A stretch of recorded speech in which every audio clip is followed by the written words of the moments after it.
C'est l'histoire de Jean-Claude Dresch, multicollectionneur. Il débute avec quelques cartes postales. Sa passion de transmettre le conduit bien plus loin. Les cartes postales, c'est quand même un souvenir, c'est le passé d'une commune ou d'un lieu-dit ou d'un truc comme ça qui a changé. Bon, les anciens, ils ont disparu, ils ne peuvent pas nous décrire comme c'était, tandis qu'une carte postale, c'est éternel, quoi. Son besoin de collectionner l'emporte. Une invitation, et il s'engage vers un autre thème. J'ai été invité à Vert, c'est la première exposition que j'ai faite sur la guerre 14-18, il y avait une exposition à Vert à la salle des fêtes, en 2014. Bon, j'avais 2 ou 3 bricoles, 2 bouquins épais comme ça, c'est-à-dire c'était l'illustration, c'est-à-dire le Paris Match à l'époque, qui traite toute la guerre. Et puis j'ai le tableau de médaille de mon grand-père, des bricoles. Puis après, bon, il y a eu la mode des militariats, des bourses militaires, alors je me suis intéressé, et là j'ai acheté des baïonnettes, des casques, ça par exemple, le bidon, intéressé pour la guerre 14. Dans une exposition, un homme lui propose un fusil. Parce qu'il m'a dit, oh, j'ai des armes chez moi, tu verras, c'est français, tout ça, il me porte ça. Je m'excuse, mais le fusil, c'est pas un français, c'est pas un Lebel, c'est un Moser, donc il servait du côté allemand. Le casque qui est ici, c'est pas un français, c'est un casque allemand, un casque prussien exactement. Ce casque-là, c'est pas la ferraille, c'est du cuir. Et ça, là, une anecdote, ah oui, il a une pointe, c'est pour ça qu'on appelle le casque à pointe. Alors cette pointe, alors je posais ça aux enfants des écoles, il m'a dit, on fait comme les taureaux. Je dis, non, c'est pas ça. Alors il m'a dit, oui, c'est pour aération. Eh bien non, parce que lorsque ce casque a été créé en 1870, il y avait encore la cavalerie.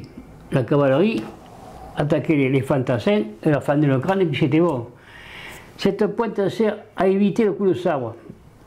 Oui, le sabre glisse, hop, il s'en va d'un côté ou de l'autre. Du côté français, c'était guère mieux. En 1914, ils avaient ça sur la tête. Ils se faisaient tirer comme un lapin, avec leur pantalon garance, comme vous voyez chez les petits personnages. Il y avait beaucoup de blessures à la tête. Alors ils avaient inventé la bourguignotte, ça s'appelle, c'est-à-dire c'était une espèce de casserole qui se mettait dessous le képi. Mais ça ne faisait pas de grande effet. C'est pour ça qu'ils ont mené le casque Adrien. Et ça, c'est le sabre de cavalerie qui sert encore lorsque vous voyez la garde républicaine qui présente les armes, le président de la République, c'est celui-là. Jean-Claude se devait de retracer en collection sa carrière de mécanicien. Ça me rappelle ma jeunesse, disons.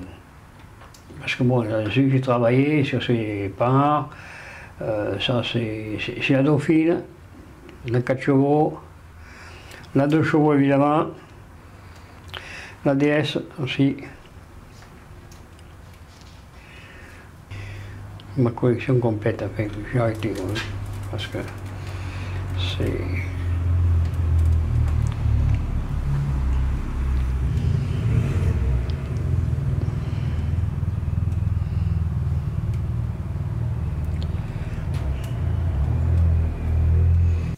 Depuis l'enregistrement de ce reportage, Jean-Claude Dresch est décédé.